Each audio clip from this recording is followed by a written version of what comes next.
Professora Ágata Brandão, além de ser uma encantadora pessoa, está conosco também aqui uma profissional de excelência, com um currículo invejável.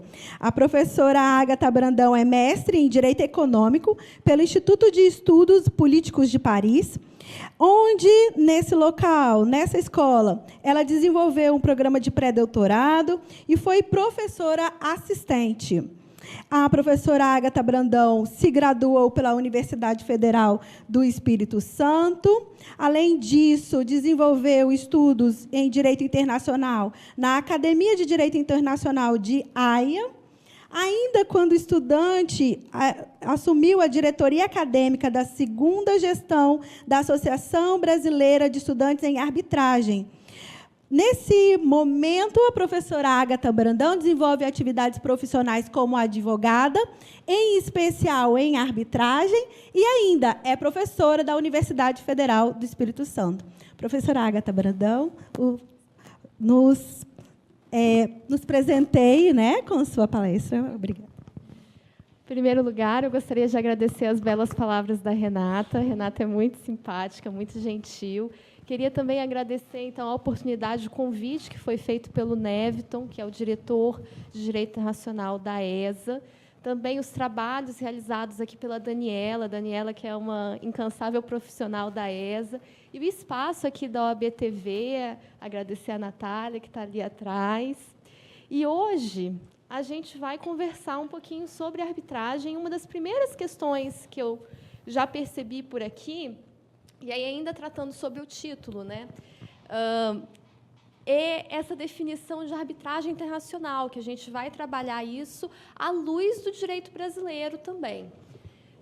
E uma coisa interessante de ser dita aqui é que novas tendências, eu acho isso meio redundante, assim, porque a tendência, a princípio, já é, né, as perspectivas futuras, mas a gente vai ver aqui, ao longo da palestra, que temos, então, um escopo do que a arbitragem promove como seu próprio discurso. Então, como que a gente vende, querendo ou não, esse produto jurídico que criou um próprio mercado. Então, a gente também vai trabalhar as questões sobre o mercado da arbitragem aqui no Brasil. E quais são, então, de fato, as questões novas que estão sendo discutidas e que a gente tem que ficar atento? E aí eu trago isso à luz da minha experiência lá na França, que é um polo e uma sede global para a arbitragem. A estrutura da nossa conversa é a seguinte. Em primeiro lugar, eu vou tratar, então, sobre o panorama atual. Então, dar uma base conceitual aqui para vocês. E a gente vai passar, logo em seguida, para essas questões que são mais polêmicas até, e eu quero saber a opinião de vocês num terceiro momento. Então, se vocês tiverem dúvidas, vocês podem ir anotando, e, ao final, a gente vai fazer um bate-bola, um diálogo, que eu quero saber o que vocês pensam também. E, ao longo da apresentação, eu vou mencionar uma série de casos práticos que eu não vou tratar em detalhes na apresentação, mas que a gente pode trazer isso. Se vocês tiverem curiosidade, eu posso entrar, então, aprofundar nas questões de fato, de direito, do que eu vou mencionar como exemplo. Tá bom?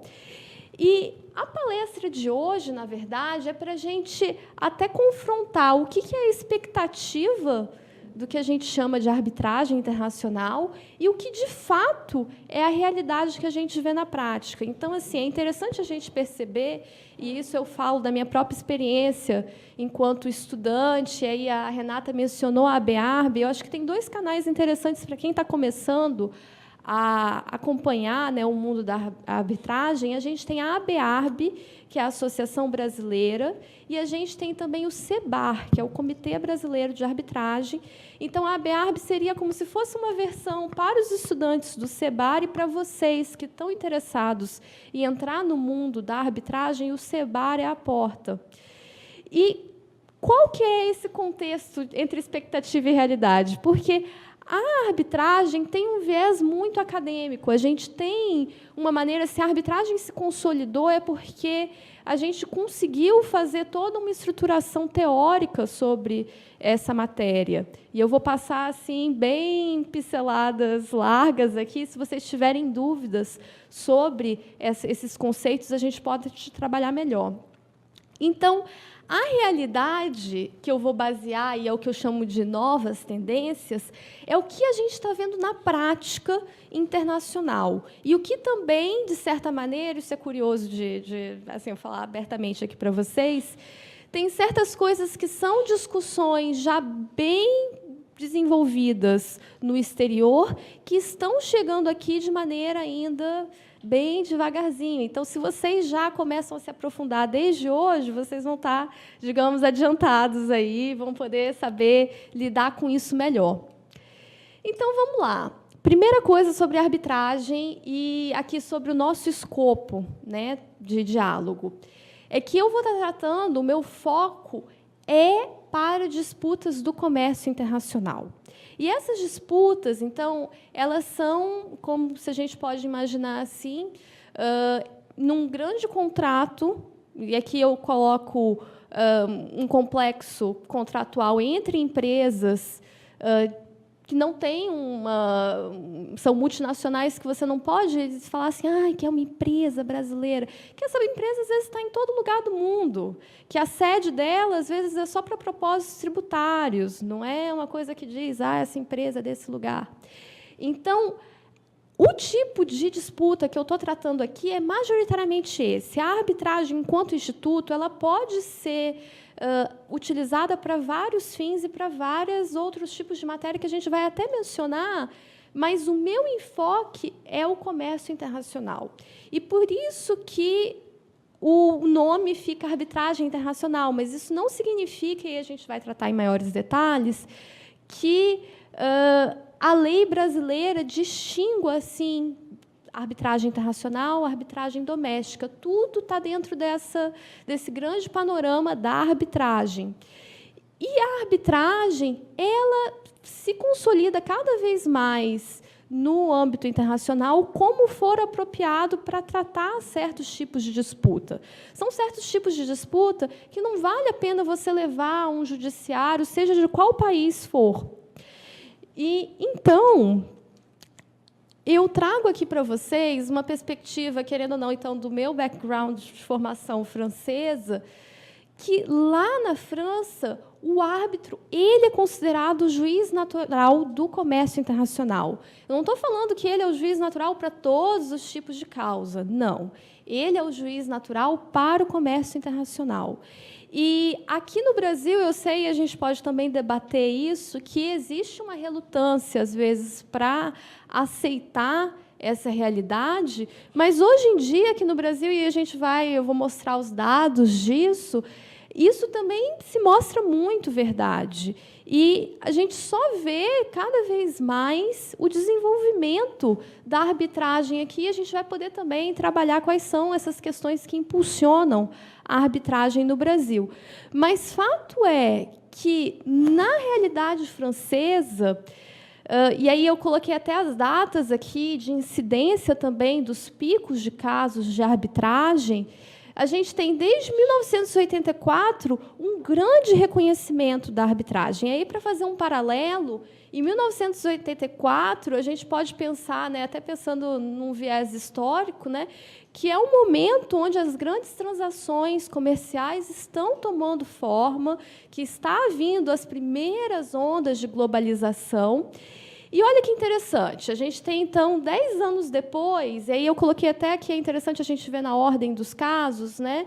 A gente tem um primeiro caso chamado Norsolor, depois, em 1994, um caso chamado Rio Marton, e esse caso, em 1994, ele consolidou uma perspectiva de que a arbitragem, de certa maneira, ela não, quando ocorre um procedimento arbitral, quando um árbitro dá uma sentença arbitral, isso não está apegado a um país em si.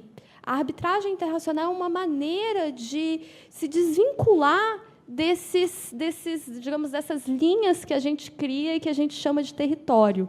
Porque o comércio internacional foi ficando cada vez mais fluido, desrespeitando, de certa maneira, o que seria isso, as fronteiras de cada país. E olha que interessante, em 1994, a gente, então, teve esse desenvolvimento na França, e, enquanto isso já tinha uma década de discussão por lá, foi apenas em 1996 que, aqui no Brasil, chegou, né, assim, a gente consolidou o nosso instrumento jurídico na lei de arbitragem. Então, a partir de 1996, que a gente começou a dar um impulso em direção a essa realidade aqui que eu estou já falando, né? Então, 1984, 1994, 2007 e 2015. E aí a gente teve, em 2007, tem um caso muito famoso que se chama Putrabali, e a gente teve, recentemente, um caso com uma companhia aérea. E todos esses casos, para vocês entenderem, são casos de que ocorreu a arbitragem entre essas grandes empresas, só que, ou no processo de homologação dessa sentença, ou no processo de executar essa sentença arbitral, foi contestado determinados aspectos. E o judiciário francês foi chamado, então, para validar isso, para falar se aquilo poderia ser ou não tinha, se era inválido ou válido, se poderia permanecer. E hoje a gente vê que a jurisprudência francesa ela foi em direção, então, a consolidar essa noção do árbitro como juiz natural do comércio internacional. Então, para a gente concluir essa primeira etapa sobre a arbitragem internacional, ainda fazendo esse paralelo brasileiro, a arbitragem internacional, então, ela pode ocorrer em qualquer lugar. Aqui eu estou falando da realidade francesa, porque é como os tribunais franceses interpretam isso. Mas a arbitragem, a sede pode ser, então, em qualquer canto do mundo. E aqui no Brasil, então, basta você ter, isso é interessante aqui só para a gente colocar, fundamentar as bases, basta você ter um contrato com uma parte que não seja brasileira e que contém uma cláusula arbitral, que isso automaticamente já vai ser uma espécie de arbitragem internacional. E não importa se essa arbitragem ocorre no Brasil ou se ela ocorre fora do Brasil. Ela é denominada uma arbitragem internacional. A arbitragem, então, só para esclarecer também, a arbitragem doméstica, ela seria, então, quando podemos pensar até mesmo entre particulares. Então, temos aqui um advogado que empreende em determinado setor, resolveu contratar o serviço de outra empresa ou de um particular mesmo, que, então, pode prover esse serviço, e colocou nesse contrato uma cláusula arbitral. Ou então surgiu uma disputa depois da celebração do contrato e ambos acordaram a resolver aquilo pela via arbitral, ao invés de levar ao judiciário. Aí isso sim seria uma arbitragem doméstica, se a gente pode pensar, porque não tem nenhum elemento estrangeiro, nenhum aspecto que fuja à ordem brasileira. Mas a arbitragem internacional é interessante a gente pensar aqui, e eu posso explicar em maiores detalhes depois, que vários elementos são muito diversos. A gente pode ter, então, partes de vários cantos do mundo, a gente pode ter, então, em consequência, ordenamentos jurídicos distintos para aquele contrato ali. O contrato pode ser regido, então, por uma lei de outro país e pode até ter algo que a gente chama de instituto de dépeçage, que é quando uma parte do contrato é regida por uma determinada lei e outra parte do contrato é por outro país, então, por outro ordenamento jurídico. Isso é completamente normal e aceito na realidade do comércio internacional. E a convenção de arbitragem pode ter uma lei específica, pode ter outro tipo de lei. Então, tudo isso são vários elementos distintos que não necessariamente vai ser tudo francês ou vai ser tudo brasileiro. Da mesma forma que a gente pode ter disputas brasileiras, e aí eu vou mostrar aqui um caso para vocês, que é um caso onde o meu chefe atuou, que é um caso que quem pensa, e foi muito curioso isso, porque eu tive a oportunidade de apresentar esse caso para os meus colegas franceses, em uma matéria lá do mestrado. E um colega francês me perguntou, nossa, Agatha, mas esse caso aí não era para ser uma arbitragem, tudo brasileiro aí, todos os elementos, inclusive, no caso, o árbitro, os advogados, as empresas, mas a gente tem que pensar que, às vezes, nessa cadeia de comércio internacional, existem outros vínculos, nessa cadeia contratual, o que importava no contexto do caso que eu vou mencionar, é que a empresa por trás, a seguradora, era britânica, e ela fazia questão, então, que tudo fosse de acordo com as regras de lá, apesar de que todos os fatores eram brasileiros. Ou seja, a gente pode ter vários fatores brasileiros, mas se tiver um elemento estrangeiro, isso pode ser levado, pode ocorrer uma discussão que talvez teria até espaço, então, no judiciário brasileiro, pode ocorrer numa arbitragem em Londres ou na Câmara de Comércio Internacional de Paris.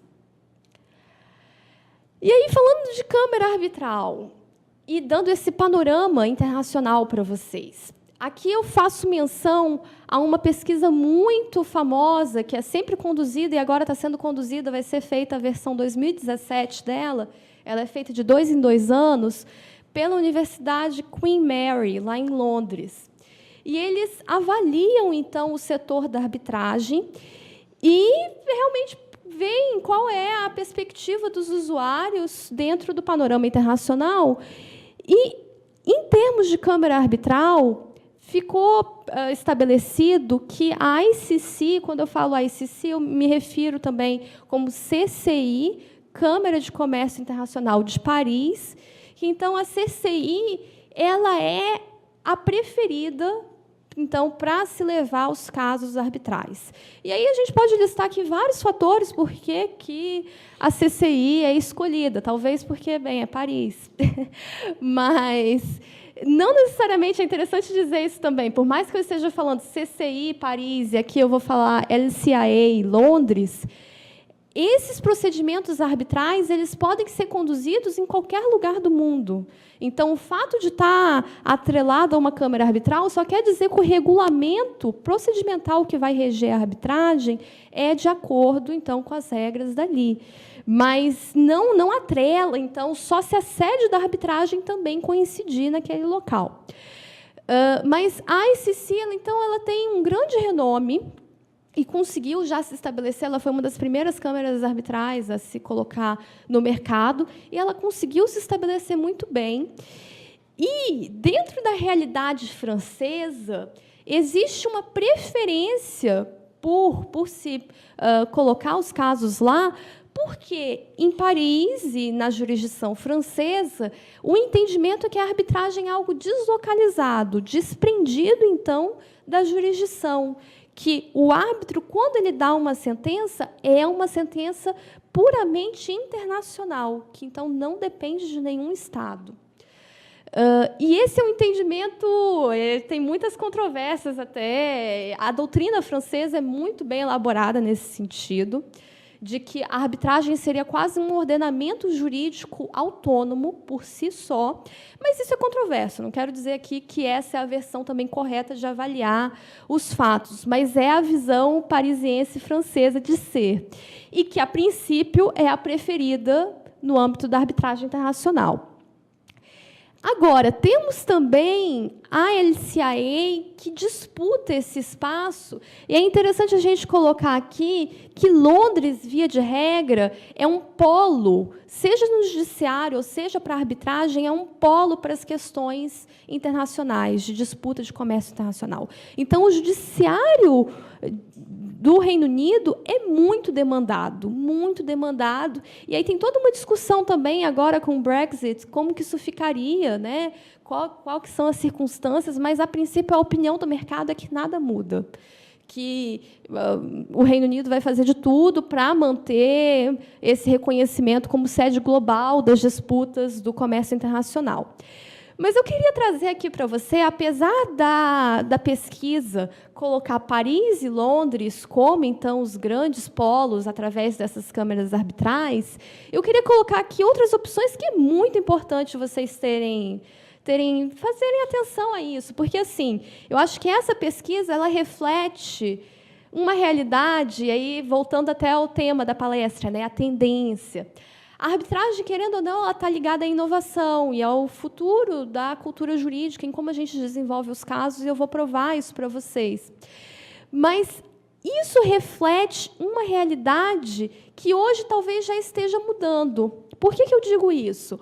Porque, logo em seguida, nessa própria pesquisa, a gente aponta a China como um grande, isso acho que em quase todas as pesquisas que a gente faz, a China está despontando aí como, principalmente no comércio internacional, como o novo futuro. Então, para a arbitragem, cada vez mais tem ou empresas chinesas que estão fazendo muitos investimentos em todos os lugares, então, consequentemente, tem arbitragem relacionada, ou, bem como a gente pode pensar também, a Câmara Arbitral Chinesa está se consolidando como um espaço mais plural até de admitir outras perspectivas que não são ocidentais. Entende? Então, acho que é uma maneira da gente pensar que a gente também está despolarizando isso, o Ocidente, o Oriente, e a China consegue mesclar certas tendências de maneira muito interessante. Dubai, vocês bem sabem que Dubai também está se desenvolvendo muito bem. Estocolmo, porque a Suécia é um local que, para fins financeiros e econômicos, também funciona muito bem, e a Câmara de lá tem um regulamento bastante inovador, comparado tanto à ICC e à LCIA. Hong Kong, que é uma novidade, que está crescendo também então, no mundo da arbitragem internacional. E, prestem muita atenção, Singapura. Singapura é um local que é determinantemente o local para se estar na arbitragem internacional. Então, eu acho que a gente vai ver muita coisa relacionada a Singapura na próxima década. E agora vamos falar do Brasil, né? Que importa para a gente. Aqui, então, importante o marco jurídico, para a gente começar numa parte mais normativa, que é a Lei 9.307, de 1996. Então, a gente já tem mais de 20 anos de lei de arbitragem, e o crescimento foi exponencial, de tal forma que, nesses meros 20 anos, e se a gente compara que os outros países já têm muito mais tempo de experiência com a arbitragem, o Brasil já é o 5º país que mais utiliza a arbitragem. E esse foi um ranking feito em 2016 pela própria ICC, pela Câmara de Comércio Internacional em Paris. E o Brasil está sempre no top 5. Às vezes ele está na 3ª posição, mas vamos dizer assim que, em geral, ele é pelo menos o 5º país que está se mostrando à frente. Então, é interessante a gente ver que o Brasil, a gente tem um enorme número de faculdades de direito, de profissionais do direito. O nosso judiciário, com certeza, deve ganhar em quantidade de casos, se comparado também com outros ordenamentos jurídicos, mas que, na arbitragem, também estamos muito ativos. E não só pelo Brasil, mas na América Latina como um todo. Então, a América Latina cresceu muito na quantidade de casos. Isso se deve ao quê?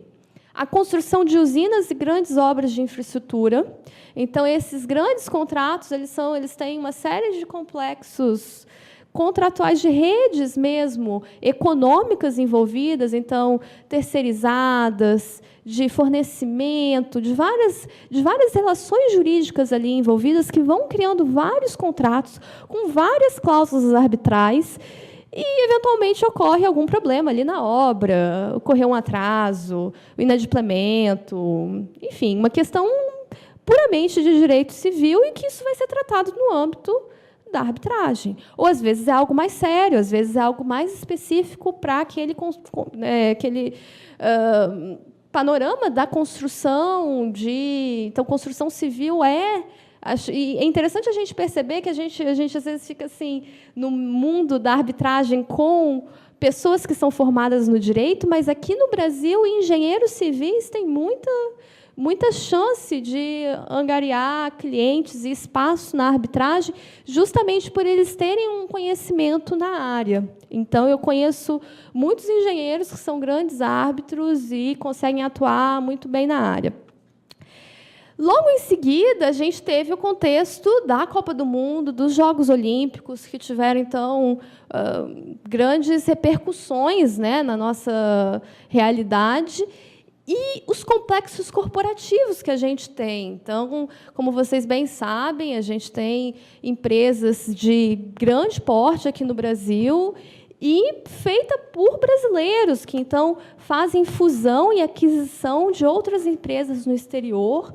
E aqui eu posso até citar um caso muito famoso entre o Pão de Açúcar, eu até mencionei com uma pessoa antes da palestra, que, se você quiser, eu entro em detalhes do caso depois, mas o Pão de Açúcar, no grupo da família do Abílio Diniz, fez uma série de aquisições e de parcerias, se a gente pode chamar assim, empresariais, uma delas com um complexo francês chamado Casino. E sempre quando a gente faz esse tipo de operação empresarial, isso quer dizer que a gente vai ter certas complicações jurídicas também, que certos problemas vão aparecer. E se tem uma cláusula arbitral, isso vai para a arbitragem. E a gente também tem, mais recentemente, a questão Petrobras, Lava Jato, enfim. E como que isso afeta o mundo da arbitragem? É porque, via de regra, a Petrobras tem vários contratos em diversos lugares, com diversos propósitos, e investidores por trás daquilo, que colocam também o dinheiro. Às vezes a gente fica pensando que o dinheiro todo do Estado. Não. Tem muito dinheiro privado envolvido, e esses investidores, eles pedem, digamos assim, por uma certa segurança jurídica. E quando eles veem toda essa situação de como a Petrobras está envolvida com a realidade política que a gente vive hoje, esses investidores, eles entram com pedidos de reparação, às vezes, de perdas e danos, de acordo com o que eles entendem ali. E a gente tem, então, uma série de casos envolvendo a Petrobras, principalmente nos Estados Unidos. Aqui eu coloquei também que é importante a gente, se a gente esquece essa parte de quais são as questões envolvidas aqui no Brasil, que vocês já podem ver que é um terreno fértil para a arbitragem, mas se a gente esquece esse lado, a gente ainda tem a questão da morosidade do judiciário, né? Então, as empresas, elas fazem um cálculo. Vou gastar dinheiro esperando 10 anos para ter um retorno, ou vou investir aqui e vou ter um retorno em curto prazo. Então, a arbitragem teve um grande crescimento aqui também em comparação aos recursos, né, se a gente coloca assim, que o judiciário oferecia. E acabou que o judiciário perdeu o mercado para a arbitragem, essa que é a verdade. Só que o judiciário perdeu o mercado, e isso foi, digamos assim, também a gente tem todo um histórico para isso. Primeiro, o judiciário ele era muito reticente, muito fechado à possibilidade de casos arbitrais e de câmaras arbitrais aqui no Brasil, até porque, como bom brasileiro, a gente sabe que, né, a gente não faz as coisas pela regra. Então, quando a lei de arbitragem veio em 1996, todo mundo queria se dizer, eu sou árbitro, eu posso montar uma câmara arbitral, e aí tinha uma grande confusão sobre o Instituto da Arbitragem, que eu acho que hoje a gente está conseguindo, digamos, limpar o nome da arbitragem por esse crescimento exponencial e a excelência dos advogados e dos árbitros que trabalham tanto em casos domésticos quanto em casos internacionais. Mas o judiciário, então, a princípio, ele era reticente. Ele, digamos, segurava muito. Então, falava assim, não pode. E aí, aqui a gente está trabalhando especificamente do lado do comércio internacional, mas até hoje tem discussões muito importantes. Direito do trabalho pode ir para a arbitragem? Várias questões extras. Então, uma coisa que não se consolidou aqui no Brasil, e eu acho que tem uma certa razão, não se pode ter, por exemplo, cláusula arbitral em contratos de consumo. Então, porque isso é de atribuição específica do judiciário. Só que o judiciário ele foi percebendo que a arbitragem podia, sim, lidar com uma certa parcela dos casos. E hoje, principalmente a partir de 2015, com o advento do novo CPC, a gente teve uma revolução nesse sentido do apoio do judiciário aos mecanismos extrajudiciais. E, ainda fazendo um panorama assim, sobre as matérias da arbitragem, isso aqui são os dados de uma Câmara Arbitral de São Paulo, a CAN-CCBC, que é a Câmara Brasil-Canadá. Eles apontam que a grande quantidade de matérias que eles lidam nos casos de arbitragem são matérias societárias. Então, isso significa que é o quê? São complexos corporativos, são questões de acionistas, são questões de investidores, em geral, fusão, aquisição. Então, todo esse lado societário, que, por vezes, você tem que contextualizar também no sentido de que, se isso é levado ao judiciário, a resposta não vai ser exatamente a mesma, no mesmo tempo. E, para as empresas, tempo é dinheiro. A gente vai discutir isso em maiores detalhes sobre as novas tendências que a gente está vendo no mercado. A questão é que, além de matéria societária, a gente tem muito aqui no Brasil um grande escopo. Então, eu estou falando de arbitragem internacional, mas as câmaras lidam com muita questão doméstica, então, de contratos de fornecimento de bens e serviços, contratos de propriedade intelectual, contratos empresariais em geral, construção e energia. E a parte de contratos internacionais, olha, 5% dentro dessa Câmara. Então, é para dar um panorama para vocês, que qualquer tipo de contrato, desde que seja direito disponível, pode ser arbitrável. Aqui eu gostaria de mostrar para vocês a questão, só que todo mundo já conhece, os números nem ficaram tão claros assim para vocês lerem, mas é a sobrecarga que cada magistrado tem na hora de avaliar um caso desses. Mesmo considerando, se a gente pensa na esfera paulista, em que tem câmaras comerciais específicas para você colocar um caso, às vezes aquele magistrado ele vai estar com não sei quantos outros processos também para analisar. E o número, a justiça, querendo ou não, é sobrecarregada por uma cultura da litigância aqui no Brasil. Então, foi-se talhado o nome aqui de método alternativo de resolução de disputas para a arbitragem. Só que o que eu gostaria de apresentar aqui para vocês é que a arbitragem, no âmbito internacional, ela não é mais uma alternativa, ela é a via. A alternativa à exceção se tornou um judiciário. Hoje, num contrato internacional, você vê uma cláusula de eleição de foro atribuindo a jurisdição a um determinado país, isso é raríssimo. Então, são só cláusulas arbitrais. Isso nos traz a questão também, e aí eu até me refiro à pessoa do professor Dr. Mazzei, que coordena aqui a ESA.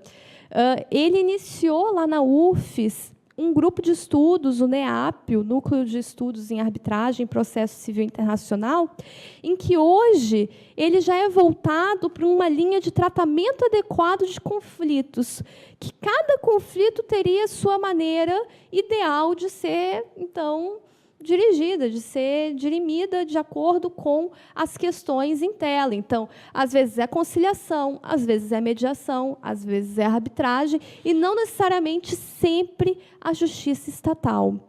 E é importante aqui a gente colocar que, enquanto mediação e conciliação são métodos autocompositivos, em que as partes estão ativamente ali buscando pela solução delas, a arbitragem é heterocompositiva por ter uma pessoa que, então, o árbitro que vai dar uma decisão para aquela controvérsia ali, e a arbitragem ela é reconhecida como jurisdição. Então, a gente tem a jurisdição estatal e temos a jurisdição arbitral, com o mesmo peso. E aí, eu me refiro ao caso que eu já tinha comentado com vocês, então, o caso que eu tinha apresentado, então, na França, inteiramente brasileiro, mas com uma relevância internacional imensa. Eu não vou entrar em detalhes nele, mas, se vocês quiserem anotar a referência do caso, é muito interessante como exemplo mesmo, ilustrar essa situação brasileira. Depois eu posso disponibilizar também essa apresentação. E aqui, deixa eu ver se eu consigo fazer isso para vocês. Dentro dessa apresentação, essa apresentação está online. Dentro dessa apresentação, vocês conseguem ter acesso a uma outra, só sobre o caso. Entende? Então, esse caso trata de uma usina lá no norte do Brasil, então, com grande dimensão.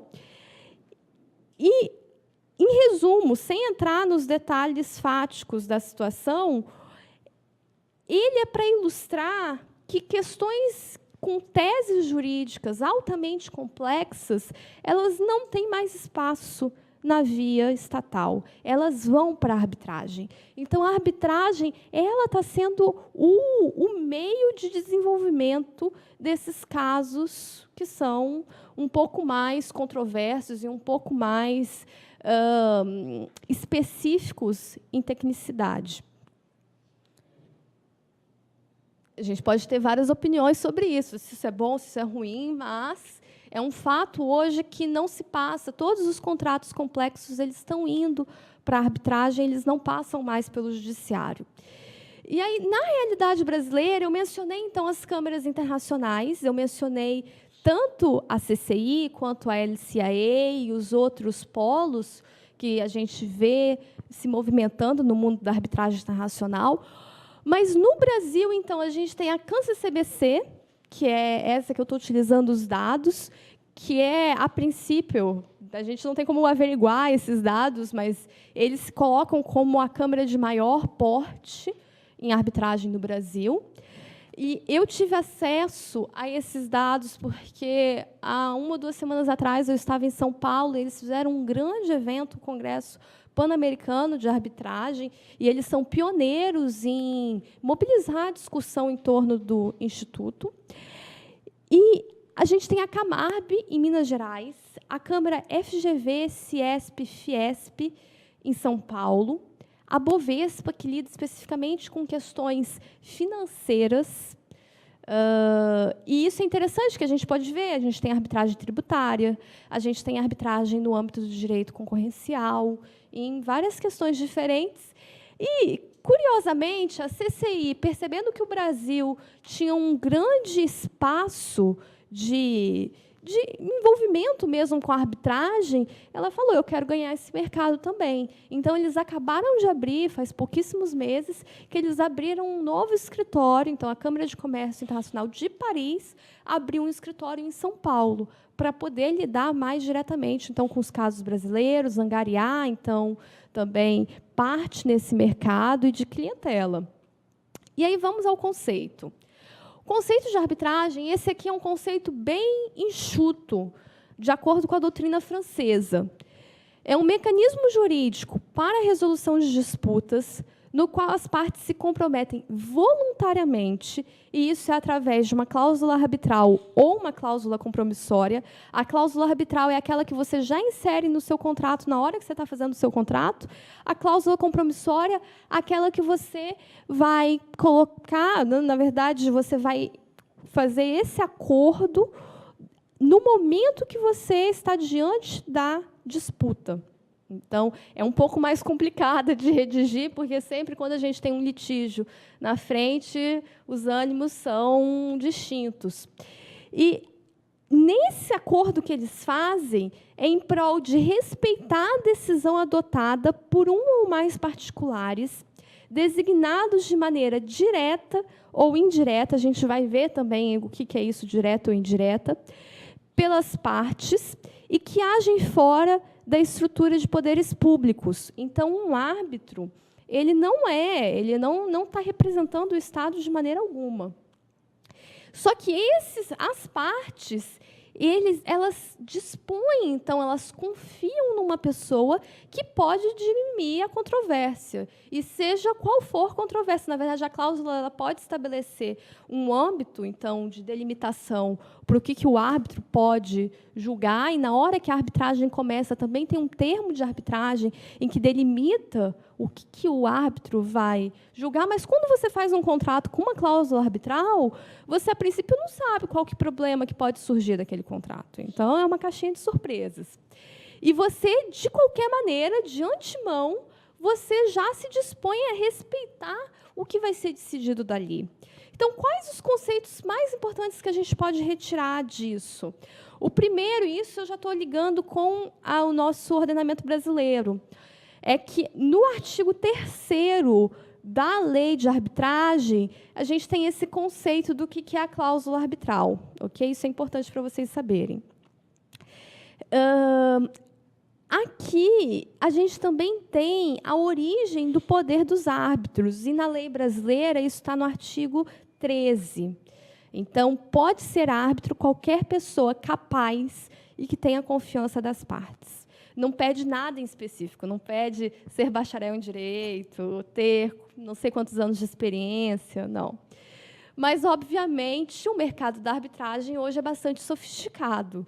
E, para você se tornar um árbitro, é uma carreira que você se desenvolve em prol de atuar nesse sentido. E não, isso é muito interessante de ver no mercado da arbitragem, é que não existe a profissão de árbitro em si. Você atua como árbitro em um determinado caso em que as partes te concederam aquele poder. Não tem como você dizer, que eu sou árbitro. Você até pode dizer, de uma maneira leiga, mas, estritamente falando, de acordo com os termos jurídicos, o árbitro ele é especificamente para aquele caso determinado. E temos também a questão de, aqui a gente coloca respeitar a decisão adotada. Isso não quer dizer, isso é interessante a gente pensar no conceito, isso não quer dizer que a arbitragem é irrecorrível. Não. Isso quer dizer que, a princípio, a gente pensa que as partes vão, sim, respeitar e vão pactuar com aquele procedimento. Que significa que, no final de uma arbitragem, teremos um título executivo extrajudicial. E isso está no artigo 31 da lei. Isso é importante vocês saberem. Mas, então, do momento que o árbitro estabelece os seus termos finais num laudo, isso pode ser executado sem ter que passar pelo judiciário e ter um aval. Não, já é direto. Mas vamos para além do conceito. O que acontece naquele conceito lá, se a gente retorna? Esse conceito é um conceito básico. Isso é o que não pode faltar do procedimento arbitral, do que a gente entende de arbitragem. Mas, para além do conceito, o discurso da arbitragem ele foi se moldando. Então, quando a gente pensa em tendências, quais foram as tendências de desenvolvimento da arbitragem acerca daquela coisa básica ali? Foi adicionar, não, que a arbitragem é um instituto célere, que a arbitragem promove celeridade, em geral, então, de custo-benefício, e que isso é formado porque tem pessoas capacitadas, expert naquelas matérias. Então, não é um juiz que julga tudo, enfim. E que tudo que se passa ali é confidencial. Então, esse foi o discurso que foi sendo formado acerca do Instituto da Arbitragem. Mas o que eu vou mostrar para vocês aqui é que determinadas coisas se mostram verdade na prática, outras se transformaram. Então, essa é a parte diferente que eu acho que vale a pena a gente concentrar a nossa discussão. A arbitragem, querendo ou não, é um contrato dentro de um contrato. Então, isso aqui é informações da CCI. E o que a CCI pede para esse contrato, esse mini-contrato dentro desse escopo de uma relação em que você se dispõe a dirimir então, abrir mão da jurisdição estatal e passar para a via da arbitragem? O que precisa ter nesse contrato arbitral? É estipular se vai ter uma instituição que vai cuidar do procedimento. Não é necessário ter, mas, via de regra, é recomendável. É recomendável porque é uma questão de experiência, uma questão de organização, uma questão de segurança para o seu procedimento, que ele vai dar certo. O lugar da arbitragem, então, no caso, a sede, porque é de acordo com a sede que vai ser avaliado questões de jurisdição, se aquilo é compatível ou não. Então, por isso que a jurisdição francesa é por vezes, escolhida, porque se você faz uma arbitragem em Paris, a jurisdição francesa vai falar assim, não, mas isso eu não tenho nada a ver, isso é internacional. Enquanto outras, isso é curioso, se você escolhe, por exemplo, a Via Londrina, as arbitragens são muito inglesas. Então, eles vão seguir a lei inglesa, eles vão ter um código de conduta, de princípios muito próximos às questões estatais. O número de árbitros, então, a gente vai discutir isso em mais detalhes, mas o número de árbitros, via de regra, é de 1 a 3, preferencialmente um número ímpar. A língua da arbitragem, a gente também vai abordar isso, e a lei aplicável. Também eu vou dar uma pincelada no final. Agora, o que é curioso disso? Em inglês, muitas vezes, a cláusula arbitral é chamada de Midnight Clause, então, como cláusula da meia-noite. Por que isso? Porque, geralmente, você está lá. Imagina você, um advogado, que está tentando auxiliar ali o seu cliente, e, às vezes, até você está auxiliando ele fechar um contrato, tem outro advogado com outra empresa também representando. Tudo que você mais quer é que aquele contrato saia. Você quer que aquela transação seja oficializada e, juridicamente, dê tudo certo. E você, às vezes, nem pensa direito no método de resolução de disputas. E a cláusula de arbitragem, às vezes, fica para o último momento. Você fala assim, lembrei aqui, vamos fazer a arbitragem. Deixa eu colocar essa cláusula aqui. Então, ela é a cláusula da meia-noite. É assim, naquele último momento, você fala assim, deixa eu fazer qualquer coisa, não sei o quê. E não deve ser bem assim. E aí eu vou mostrar por quê. Porque é um contrato dentro de um contrato bem complexo. E, em francês, às vezes, eles chamam a cláusula arbitral de close champagne, porque é a hora que você abre, você vai estourar o champanhe feliz. Nossa, concluímos esse contrato, vamos só colocar essa cláusula aqui para terminar o trabalho. Só que não é bem assim. Por quê? A gente tem isso aqui que é básico. Então, o que vocês precisam sair daqui sabendo? Uma cláusula que lide com questões, então, de arbitragem internacional precisa ter essas questões básicas, elementares, e que, se não tiverem, as chances do procedimento dar errado são muito altas. Ou as chances de atrapalhar, de demorar, de ser mais complicado para tudo funcionar bem, são altíssimas. E por quê? Porque essas são questões que, se a gente foge desse escopo, são questões patológicas. A cláusula que faltar, a indicação de como que a arbitragem, onde que a arbitragem vai ocorrer, qual é o número de árbitros, qual é a lei aplicável, na hora da disputa, vai ser muito mais difícil de acordar isso com as partes. O nível de desacordo, de dificuldade mesmo, até de comunicação com as partes, é muito grande, e coisas que, a princípio, são simples, se tornam muito complicadas. E, por isso, aqui a gente até tem, quando a gente pensa uma cláusula de arbitragem, uma das questões que a gente pode, aqui não dá para ler direito, mas eu vou passar aqui para vocês, uma das questões que a CCI e muitas outras câmaras arbitrais recomendam é, por exemplo, uma cláusula escalonada, que a gente chama, que é uma cláusula que comece, a princípio, com um processo de negociação. Nossa, deu um problema ali no contrato, por que vocês não tentam negociar? E aí, a negociação não deu certo. Então, vamos fazer a mediação, que é um procedimento menos custoso, e vai que vocês resolvem isso logo com o mediador, e não precisa ir para a arbitragem. Então, essa é uma opção de, às vezes, tentar melhorar o diálogo e a comunicação entre as partes antes de começar um procedimento arbitral.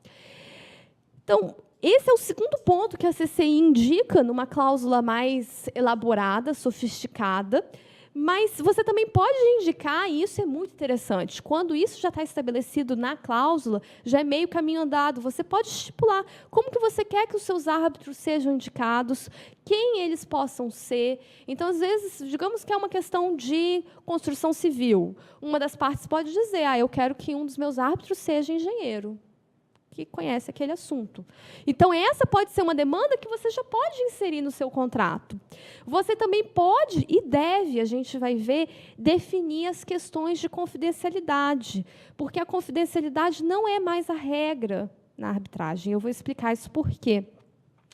Você também pode colocar questões sobre a execução e a efetividade daquilo ali. Então, se houver desrespeito da cláusula, haverá multa contratual de... Então, essa é uma maneira de potencializar o funcionamento da arbitragem. E até mesmo, não só do momento da cláusula, de estabelecer o procedimento arbitral, mas também do momento que o laudo já foi proferido. Então, o laudo deve ser cumprido, caso contrário, aí você estipula uma hipótese jurídica para isso. Uma questão sobre cronograma, isso a gente também vai trabalhar sobre as tendências que a gente está vendo na prática, porque na sua cláusula você pode estabelecer uma flexibilidade também. Ou você pode dizer, não, olha, eu estou colocando a arbitragem porque eu estou escolhendo, então, essa via, porque eu quero que ela seja rápida. E eu quero que um procedimento arbitral se resolva em 6 meses.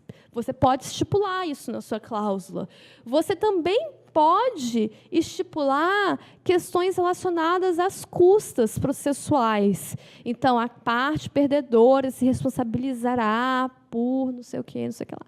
Então, isso é muito importante, isso são questões extras quando a gente pensa numa cláusula arbitral. E aí, voltando aqui no nosso conceito, vamos trabalhar a questão da celeridade. Celeridade sempre depende do seu ponto de partida e a sua perspectiva sobre o que é rápido. O que é um procedimento rápido para você? O que isso constitui? Então, rápido é 1 mês, 1 ano, 2 anos. Às vezes, o que eu sinto que o discurso da arbitragem vende é que seria tudo como se fosse um passe de mágica, que tudo se resolveria em poucas audiências, 2 meses e acabou a discussão, laudo proferido, tudo certo, harmonia entre as partes. E não é bem assim. Primeiro que, para constituir o tribunal arbitral, às vezes não é fácil, porque, às vezes, a cláusula é patológica. Você não sabe qual é o lugar que a arbitragem vai acontecer, você não sabe quem são as pessoas que você vai indicar, você não sabe como que o procedimento vai se delinear. Isso é interessante porque...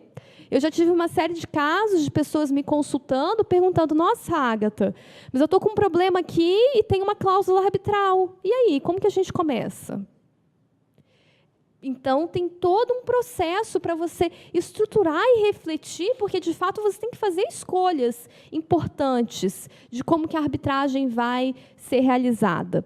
E, via de regra, do momento que se institui o tribunal arbitral, aqui na realidade brasileira, se a gente pensa nesse quadrinho, acho que eu tenho um laser para mostrar. Nesse quadrinho, eu não mencionei, mas a gente tem uma câmera, a Anshan, que é de complexo empresarial bastante importante, e a gente pode perceber aqui, então, começa com ela, depois a Camarb, depois a Ciesp-Fiesp, que eu mencionei. Todas elas, a gente vê um padrão de mais ou menos 15 a 24 meses. Então, de 16 a 24 meses. O que é relativamente longo, se a gente pensa assim. Não é um passe de mágica. Primeiro tem a instituição do tribunal arbitral e depois, às vezes, assim, leva 3 meses, 4 meses para estabelecer todas as partes preliminares de como o procedimento deve ocorrer. E aí, o procedimento em si, até o proferimento do laudo, 24 meses. Muito tempo. Muito tempo para quem, às vezes, pensava que tudo seria resolvido do dia para a noite. Não é bem assim. E não é bem assim, a gente vai ver por uma série de fatores. É importante que tudo seja bem feito e que leve o seu devido tempo para isso. Na realidade internacional, também é a mesma coisa. Leva cerca de 16 a 20 meses. E isso varia, por vezes, no tipo de tribunal arbitral. Se é um tribunal arbitral com 3 membros, com 1 membro só, com apenas um um árbitro que vai conduzir todo o procedimento. Se esse procedimento ele é institucional dentro de uma Câmara, ou se ele é um procedimento ad hoc. O que é um procedimento ad hoc? É você simplesmente escolher, então, a Renata como sua árbitra, e digamos que só vai ter, então, uma pessoa coordenando o procedimento, a Renata, então ela vai ser a árbitra única, e ela vai fazer tudo sozinha. E aí vocês podem imaginar que é um trabalho muito maior, né? Então, para gerenciar, então, os advogados, as demandas, as partes e tudo que o procedimento pede, a Renata precisa ser uma pessoa muito diligente, com bastante experiência, para conduzir aquilo de forma que atenda esse requisito da celeridade. E aí, só para contextualizar, aqui é a realidade londrina, e aqui a gente também tem dos outros lugares. Então, a gente tem da China, de Hong Kong, de Estocolmo, e às vezes é mais rápido. Então, na China, em Estocolmo, eles têm uma diligência muito maior, eles tentam, aquela noção, tempo é dinheiro, vamos fazer isso quanto mais rápido der. Então, via de regra, é 11 meses, 13 meses. E o que eu gostaria de mostrar para vocês também é que eu ia até mostrar uma outra, eu não coloquei aqui, mas às vezes a gente tem um gráfico que é um gráfico que, quando a gente analisa a celeridade, acho que está em custo-benefício. Vou mostrar bem rapidinho para vocês. Em custo-benefício, quando a gente pensa isso, tempo, dinheiro, a gente tem isso que a gente chama de Iron Triangle, que você não consegue juntar tudo. Você tem que escolher. Ou o seu procedimento vai ser barato e rápido, ou ele vai ser rápido e bom, mas aí não vai ser tão barato. E a situação nunca é ideal. Você fazer essa análise de custo-benefício, ela é realmente complexa. Então, às vezes, quando você pede por um procedimento arbitral mais rápido, você tem que analisar qual que é o impacto disso para a demanda que você visa resolver. Então, vou voltar lá na parte dos nossos pilares. O próximo pilar é da especialidade. E esse pilar da especialidade, eu gosto dele porque a gente vem de arbitragem dizendo que é um instituto, então, altamente sofisticado, especializado. Mas, na prática, a gente vê que os árbitros, eles são escolhidos majoritariamente pela experiência e pela confiança que as partes podem depositar naquela pessoa. Então, a Renata, como uma pessoa com uma longa carreira na área, vai ser escolhida porque ela já foi uma boa advogada e hoje tem uma capacidade de reflexão e a gente confia na pessoa dela, e assim ela vai ser escolhida. Às vezes, não necessariamente ela sabe qual que é, ela não é especializada naquele foco da demanda, em construção civil ou direito corporativo especificamente. Mas, por ela ser uma árbitra capacitada, ela vai ser capaz de dirimir a questão. Então, a gente vê que, na prática, isso é o que mais acontece. E, via de regra, eu vou mostrar qual é o processo de escolha dos árbitros, mas, via de regra, as partes elas podem cada uma escolher um árbitro. Elas escolhem depositando a confiança e não olhando o lado técnico do profissional. Obviamente que no mercado arbitral já, o reconhecimento que o profissional recebe é devido à capacidade técnica dele, mas uma coisa vai levando a outra.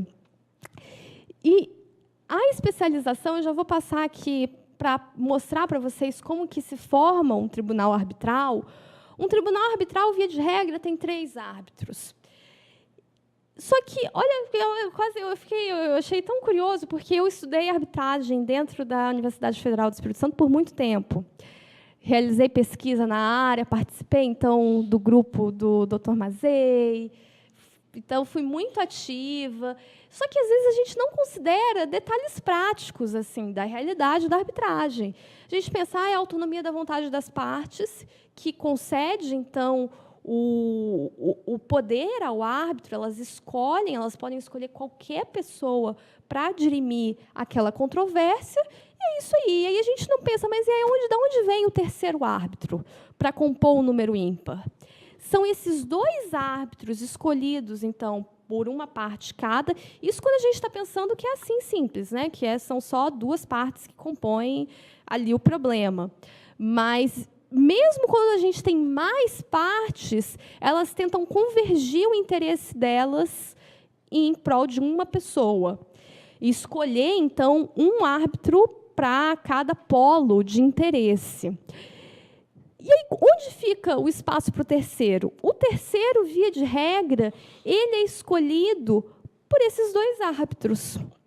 Esses dois árbitros vão sentar, vão conversar, vão pensar e vão falar assim, qual pessoa que você acha que seria adequada para lidar com esse caso? Certo? E aí, a gente volta para essa questão aqui de especialização que, às vezes, sim, o árbitro ele pode ser escolhido, o terceiro árbitro, ele vai ser exatamente aquela pessoa que falta expertise, que eles vão falar assim, não, vamos chamar fulano de tal, que fulano de tal ele vai saber lidar com essa questão.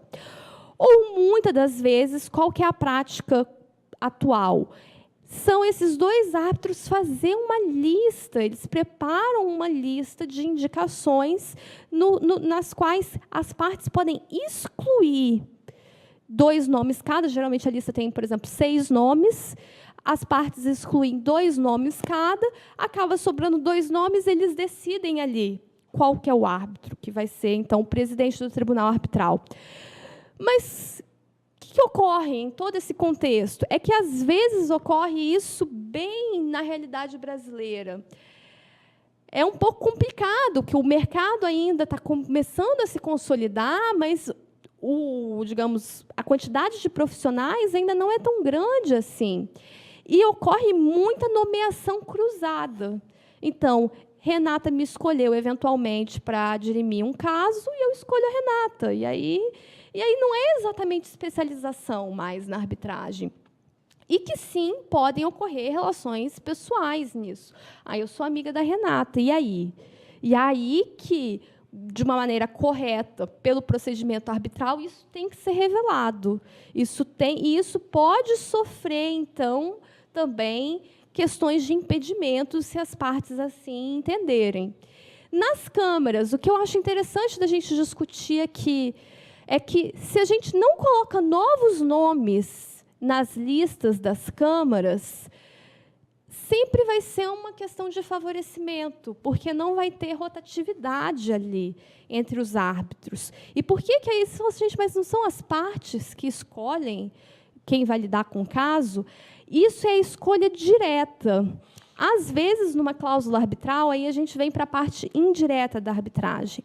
Às vezes, é concedido o poder à Câmara Arbitral de escolher o árbitro ou indicar, falar, olha, essa aqui é a nossa lista de pessoas que nós recomendamos. Por que não escolher fulano de tal? Então, você pode escolher dentro dessa lista aqui. Mas essa lista, então, precisa sempre ser atualizada e constar novas pessoas que possam tornar esse meio mais diverso. Senão, sempre vai ser as mesmas caras. É uma coisa que a gente vê um pouco aqui no âmbito brasileiro. E, enfim, assim, a questão das câmaras é que, via de regra, se não há um acordo também, às vezes até as partes escolheram o árbitro. Mas, se há um desentendimento ali, a Câmara indicada para dirimir o procedimento arbitral, ela vai ser responsável por indicar, então, a pessoa que vai suprir aquela necessidade para o caso concreto. Ok? Então, aqui, só relembrando que, via de regra, são 3 árbitros, é a maior incidência, mas também tem muitos casos com um árbitro apenas.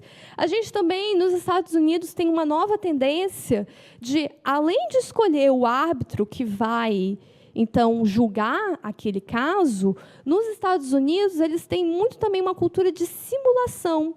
Eles escolhem uma pessoa com um perfil muito parecido daqueles árbitros para já fazer um pré-julgamento, eles treinarem o caso antes daquele caso ir para as audiências arbitrais. Isso é muito interessante, muito diferente para a nossa realidade também. E aqui a gente tem que colocar as distinções devidas entre common law e civil law, a nossa tradição civilista. Questão ainda sobre indicação de árbitro e como que isso funciona. Na lista das câmeras, a princípio, a gente tem que valorizar a maior diversidade possível, porque podem chegar casos de outras nacionalidades, envolvendo outras questões de outros países. Então, o que se advoga hoje no meio da arbitragem é cada vez mais tentar ter um âmbito plural de pessoas que participem nessa tomada de decisão e no julgamento dos casos. Aqui a gente está pegando o exemplo de uma Câmara brasileira, que, obviamente, então, tem mais brasileiros do que árbitros internacionais. Mas, se a gente pega, por exemplo, o exemplo das câmaras internacionais, como a CCI, a LCIA, se pede maior espaço para árbitros latino-americanos, visto que temos muito caso envolvendo partes latino-americanas e o Brasil. E aí a gente chega no pilar do custo-benefício. O custo-benefício, hoje, na arbitragem, ele é avaliado como uma forma de tornar o procedimento mais eficiente para gastar menos. E como que a gente faz isso? Hoje, o que a gente vê é que isso é extremamente curioso, que a arbitragem, então, ela foi instituída como um procedimento mais rápido, a princípio, que o judiciário. Só que hoje a gente tem, de uma maneira muito leiga aqui dizendo, porque não é assim que funciona, mas é um apelido que deram, um juizado especial dentro da arbitragem. Então, aqui é a nossa tentativa de sempre puxar para o processo civil, isso não está certo, mas, para dar aqui um panorama ilustrativo, a gente tem procedimentos expeditos, arbitragens expeditas, e a gente também chama de arbitragem fast track, que são para procedimentos com valores menores. E é só para dar uma dimensão aqui desses valores. O que é um valor menor na arbitragem, né? Para a CCI, são 2 milhões de dólares. Para a Câmara Chinesa, são 5 milhões na moeda de lá. E assim por diante. Aqui a gente tem, Hong Kong coloca 25 milhões. Então, obviamente, a gente tem que colocar isso na proporção da moeda. Mas é interessante de ver, é um procedimento pequenininho, mas nem tanto assim. E que nem sempre o dinheiro é o critério. Que nessas arbitragens tem que se avaliar se a gente considera um juizado especial, é que o intuito é que o procedimento seja bem mais rápido e bem mais célere, para economizar e para dar a tutela jurisdicional adequada para aquele problema. E aí a gente volta para essa questão do custo-benefício, porque, nesses casos da arbitragem fast track, significa que, às vezes, as partes podem estipular que o laudo arbitral ele deve ser proferido em 60 dias. Que o procedimento inteiro tem que ocorrer em 2 meses, ou que, em 1 semestre, tudo tem que estar terminado. E aí vocês pensam, nem sempre isso é tão factível assim. Por quê? Porque, na hora que o procedimento começa a acontecer, pode ter uma complexidade de circunstâncias envolvendo ali as partes, então, quantidade de testemunhas, então, audiências a serem marcadas, a mesma até a complexidade da tese jurídica que um árbitro vai ter que avaliar, vai ser mais complicado de fazer tudo caber no prazo de 6 meses. Sobre custos, eu queria fazer aqui um exemplo, então, já que a gente está falando de tempo, dinheiro. O que é dinheiro na arbitragem, né? O que se gasta com a arbitragem? Se a gente faz aqui uma ilustração de 10 milhões em custas, isso significaria que cerca de 1,5 milhões vai para os árbitros, majoritariamente na pessoa do presidente do tribunal arbitral. E o que eu acho curioso aqui é que não necessariamente, então, o presidente arbitral ele é escolhido diretamente pela vontade das partes. A autonomia da vontade das partes foi passada para os coárbitros, que chegam a essa decisão, e o presidente arbitral do tribunal arbitral, ele é o contemplado com a maior quantidade ali pecuniária, devido à carga de trabalho que muitas vezes ele assume, maior do que a dos coárbitros. Então, por isso essa questão. As instituições arbitrais dizem que elas ficam com pouquíssimo dinheiro de tudo que é envolvido na arbitragem, que elas ficam só com 5% nessa pizza que a gente pensa aqui da arbitragem. E aí eu escuto muito dos árbitros falando assim, nossa, não, mas o que me pagam não é nada comparado ao que vai alocado de custas para os grandes advogados e escritórios, que realmente cobram com vontade. Então, nessa nossa história aqui, 80% iria, então, para essa categoria. Então, 8 milhões, praticamente. Obviamente, a gente tem que pensar aqui, né, 2 partes ou mais e a complexidade de trabalho que isso acarreta. Aqui, para vocês terem uma noção do que são os valores médios de disputa de arbitragem.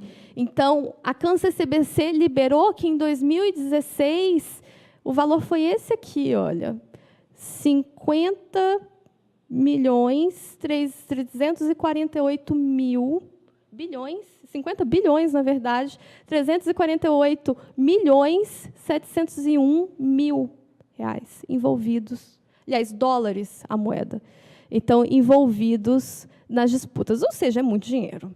E isso movimenta o mercado, querendo ou não. Então, é positivo para o Brasil. Só que a gente tem custos inesperados no meio do caminho. Às vezes, a gente tem uma cláusula que contém um problema. Isso aqui é exatamente um problema, não repitam, por favor. Tudo, a arbitragem internacional, a língua corrente é o inglês. Então, via de regra, tudo é redigido em inglês. E aqui a gente tem as questões, por exemplo, de dizer, uma parte é inglesa, outra é latino-americana, vamos deixar em aberto inglês e espanhol, por que não? E aí, isso é um erro. Por quê? Na hora do procedimento, você vai fazer tudo bilíngue? Vai ser muito mais caro.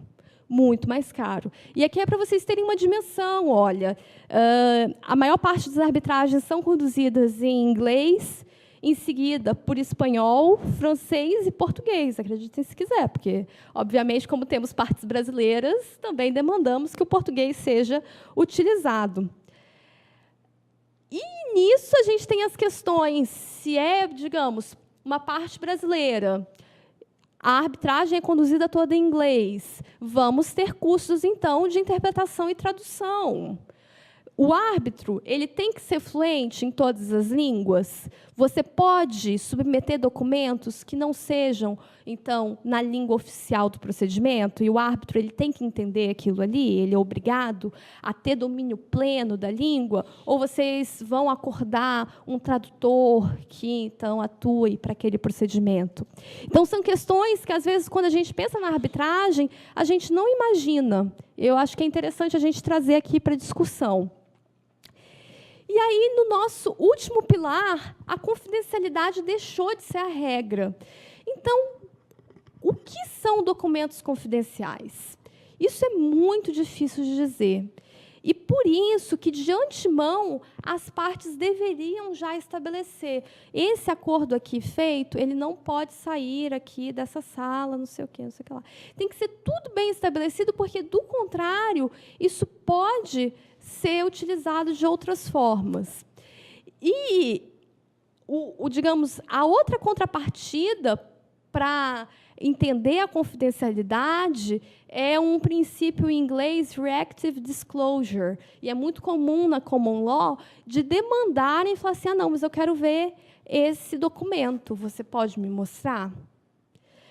Mas o que é recomendável? Que as partes já tenham estabelecido quais são esses documentos que podem ser mostrados ou não.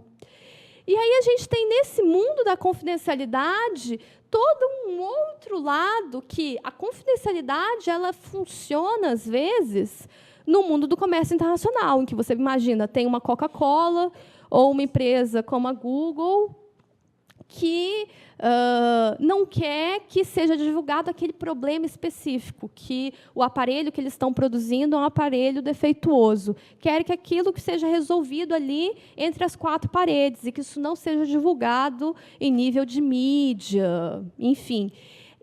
Isso, no âmbito comercial, pode até funcionar. Não funciona mais tão bem. Só que, no mundo da arbitragem de investimentos, que é um outro panorama completamente distinto do que eu já estou trabalhando aqui com vocês, na arbitragem de investimentos, é o Estado, um país, com um investidor. E, tendo em consideração que é um Estado envolvido nesse procedimento, o princípio é da transparência. Então, a transparência ela é elementar na arbitragem de investimentos, e isso tem influenciado também as coisas na arbitragem comercial internacional a caminharem desse jeito. Como nova tendência, a gente tem a questão também do financiamento de terceiros. Porque, como vocês viram, o procedimento arbitral ele é muito caro. Às vezes, é uma empresa que está em falência. E como que faz para pagar tudo aquilo? Então, às vezes, eles recorrem a financiamento externo. E o que se demanda hoje no universo da arbitragem comercial internacional é que esse dinheiro por trás possa ser demonstrado, possa ser colocado ali. Não, teve o financiamento de parte A, B, C por trás dessa demanda.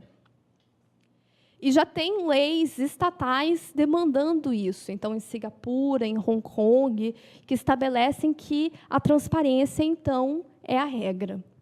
Então, quais são as novas questões que a gente tem que considerar? A transparência, a confiança e a neutralidade como um grande pilar, um pilar muito maior do que até mesmo a especialidade dos árbitros. Aí, a acessibilidade e diversidade no mundo arbitral, ou seja, que a gente possa ter árbitros que venham de diversas partes do mundo, com formações jurídicas distintas, com outras formas de ver, né, os problemas jurídicos. E é interessante também a gente colocar aqui, como mulher, e eu acho super importante dizer, que a questão de gênero tem sido muito discutida no universo da arbitragem, porque a arbitragem começou como se fosse um petit comité de homens brancos, velhos e europeus. Então, como que a gente pode transformar essas perspectivas, né, de diversidade dentro desse meio que, de certa maneira, ainda é fechado? E a acessibilidade é no sentido de tornar o procedimento arbitral mais fácil e mais próximo a um cidadão comum, até mesmo. Por que não? Por que que a arbitragem ainda tem um ar de aristocracia? Como que a gente pode democratizar a arbitragem? Então, isso tem sido uma grande discussão que realmente me interessa. A publicidade, então, está envolvida com um último tópico que eu vou tratar aqui sobre precedentes. Uma decisão arbitral forma precedente ou não? Ela deve ser observada? Como que isso funciona? Isso só tem como ser se houver publicidade das sentenças arbitrais, dos laudos que são proferidos. E a arbitragem, querendo ou não, saindo do mundo do discurso ideal, de como é um instrumento adequado para o tratamento de conflitos, a arbitragem nada mais é do que uma estratégia jurídica, de como você vai escolher aquilo em prol da sua demanda, para a sua demanda ser melhor tratada. Como se você imaginasse um hospital, você vai querer ir para um hospital particular e ter o melhor tratamento ali, de acordo com a especialização do médico, a confiança que você depositou. Então, é mais ou menos, em geral, uma questão de estratégia que os advogados devem considerar antes de colocarem uma cláusula arbitral e no momento que eles estão discutindo um contrato. Por fim, chegamos ao fim. Novos focos de discussão. E aí eu não vou entrar em detalhes em nenhum deles, mas assim, fico à inteira disposição de dialogar com vocês. Eu mencionei, então, essa questão dos precedentes. É possível formar uma jurisprudência arbitral? Fica a questão. Até porque seria a partir de uma jurisprudência arbitral que a gente poderia consolidar um instituto e até mesmo averiguar a qualidade dessas sentenças e de como está sendo desenvolvido o direito através dessa seara. Sanções pecuniárias. Um árbitro que é enrolado, ele pode ter o salário dele descontado? Ou uma parte que age com falta de boa-fé, vamos dizer assim, que está ali atrasando o procedimento, como que isso pode ser lidado? Então, também é uma questão que tem sido muito debatida. Árbitro de emergência. O que é um árbitro de emergência? Porque, olha só, é importante a gente pensar que a arbitragem é um procedimento, então, que demanda uma certa complexidade para se estabelecer, uma organização, para montar o tribunal arbitral. E, às vezes, tem questões que não tem tempo, não dá para esperar. Você precisa de ter aquele amparo para a questão. O paciente está morrendo, como que você faz? E, via de regra, o que um advogado faz? Recorre ao Poder Judiciário. E aí você fica com um pé em cada lado. Você fica com um pé numa corte estatal e outra na arbitragem. Como faz? O árbitro de emergência seria a saída. Seria você poder montar uma arbitragem super rápida, apenas com um árbitro que avaliasse aquela questão e desse uma medida provisória, uma liminar. Ok? E aí você não dependeria do Poder Judiciário para atrelar ali o cuidado, o amparo da sua questão jurídica. Hoje, a gente tem que mencionar que as liminares concedidas pelo Judiciário estão sendo muito bem acatadas nos tribunais arbitrais, da mesma forma que o Poder Judiciário reconhece muito bem a atuação do tribunal arbitral. Então, acho que é importante a gente dizer que, apesar da discussão de árbitro de emergência, ao menos aqui no Brasil, a conciliação entre, eu diria até a convergência de interesses entre a arbitragem e o Poder Judiciário tem funcionado bem. Julgamento sumário é possível?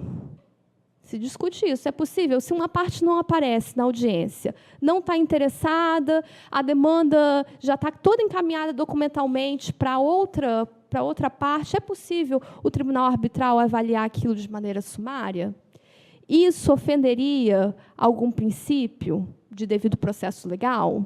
Fica a discussão.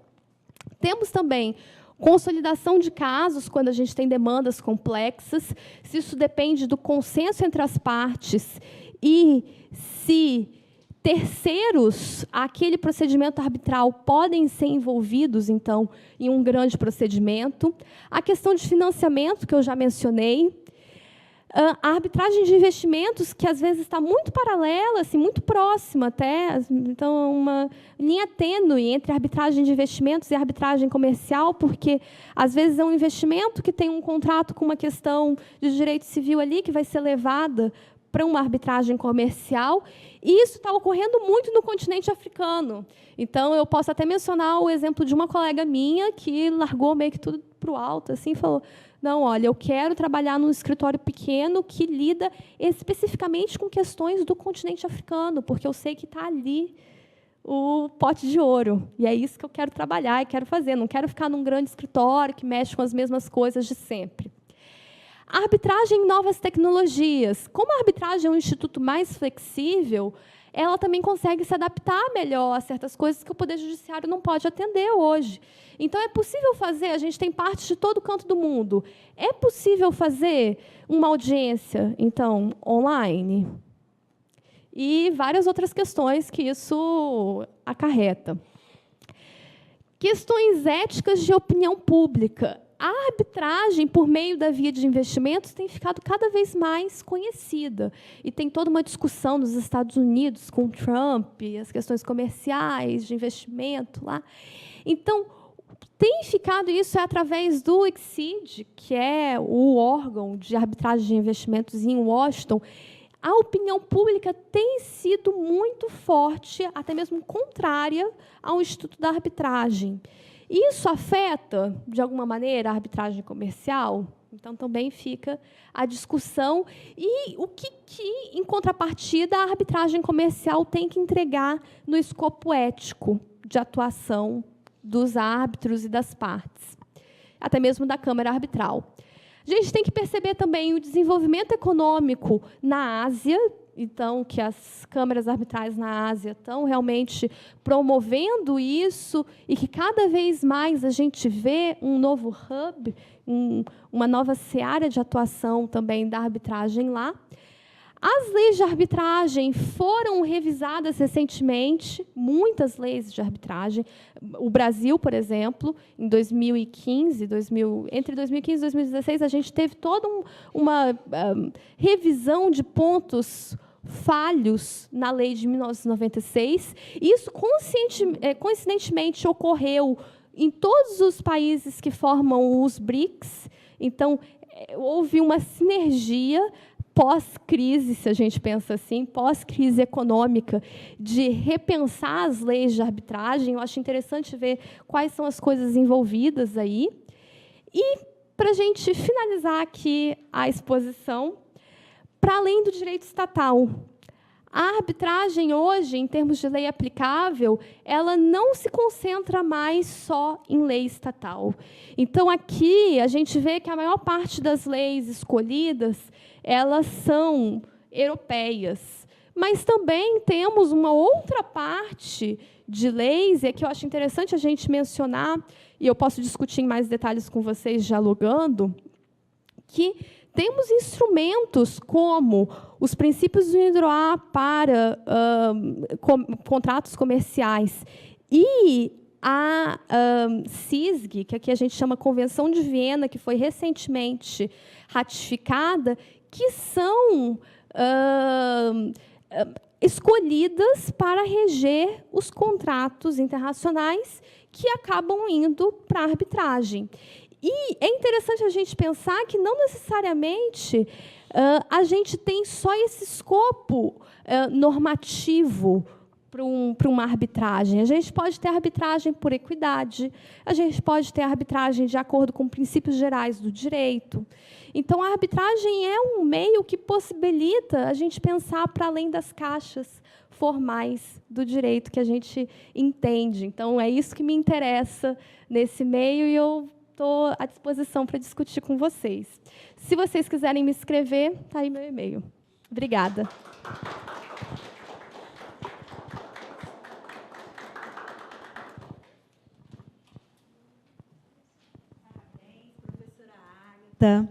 Pela apresentação, a palestra maravilhosa, excelente, de uma profundidade e uma leveza ímpar. Parabéns. Nesse momento, nós vamos abrir para o diálogo com vocês. Aqueles que tenham dúvida ou queiram contribuir de alguma maneira. Nós temos ainda alguns minutos sobrando, né? Infelizmente, o tempo é muito pequeno. Gostaria que aquele que quiser fazer uma pergunta, que diga o nome primeiro e depois faça a pergunta, ok? Alguém pretende fazer alguma pergunta ou contribuir? Sim.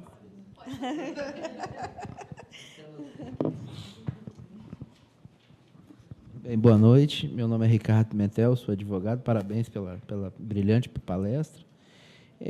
Alguns pontos aqui, acho que são coisas rápidas. Você disse que cada Câmara Arbitral ela tem a sua norma de procedimento. É isso que acontece na prática? Sim, né? O governo, através de seus órgãos estatais, ele pode estabelecer essa cláusula de compromisso arbitral também? Um órgão público, por exemplo? Você quer fazer todas as suas perguntas e depois eu respondo? Pode ser, então. Pode então, fazer. Essa seria uma outra. Nos contratos de adesão, também é possível isso? E, para terminar, o devedor, geralmente, ele se utiliza da morosidade, né, como forma de postergar o cumprimento das suas obrigações. Pode uma das partes se recusar a cumprir o compromisso arbitral? Então, vamos lá, na ordem. Obrigada pela sua participação. E são questões muito pertinentes. Todas elas você toca numa ferida especial.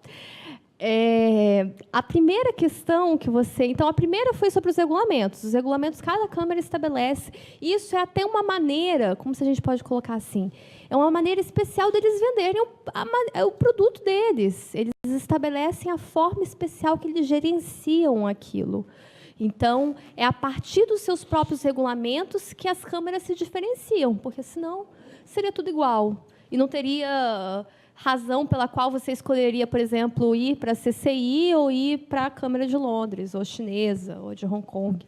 E, em Singapura, as questões estão sendo está sendo bem olhado porque eles estão sendo mais vanguardistas ou mais inovadores, através do seu regulamento. Então, é a partir dali que eles vendem o diferencial competitivo. Ok? A sua segunda questão sobre o Estado. Se o Estado pode fazer um compromisso arbitral. Sim, pode, é o caso da Petrobras. Vou dar assim. Não necessariamente, pode, vamos lá, porque a gente também tem que estabelecer o Estado como ente. Ele não vai atuar, então, porque quando eu falo Petrobras, já não é exatamente Estado, ele é economia mista. Mas quando a gente fala do Estado, se ele está atuando no seu poder de, tal qual um comerciante, ele saiu da sua posição de gestor. Por exemplo, no caso aqui do Espírito Santo, aqui do governo do Estado tem o IOPS, que é o Instituto de Obras Públicas. Sim. Ele faz contratação de empresa para construir uma estrada, um colégio, enfim. Ele pode instituir esse compromisso arbitral nesse contrato? Pode. Pode. E por que ele pode? Porque ele ali está agindo, a princípio, de igual para igual. Obviamente que, na prática, às vezes, o órgão público ele tem uma superioridade, ele tem uma certa hierarquia ali no poder decisório. Mas o que acontece? Na prática mesmo, sim, é possível estabelecer, e, às vezes, o Estado ele faz algumas requisições extras. Ele fala, sim, vamos fazer a arbitragem, mas eu quero que seja com a lei brasileira. Eu quero que a arbitragem seja em português. E eu quero que a arbitragem seja aqui em Vitória. Entende? Então, você estabelece alguns limites. A gente não precisa dizer que a arbitragem vai ser lá em Paris. Entende? Então, é possível, sim, e isso hoje já está bem consolidado. Não é uma coisa mais tão nova ou tão estranha assim, desde que o Estado atue, então, como um ente particular, tal qual um ente particular faria.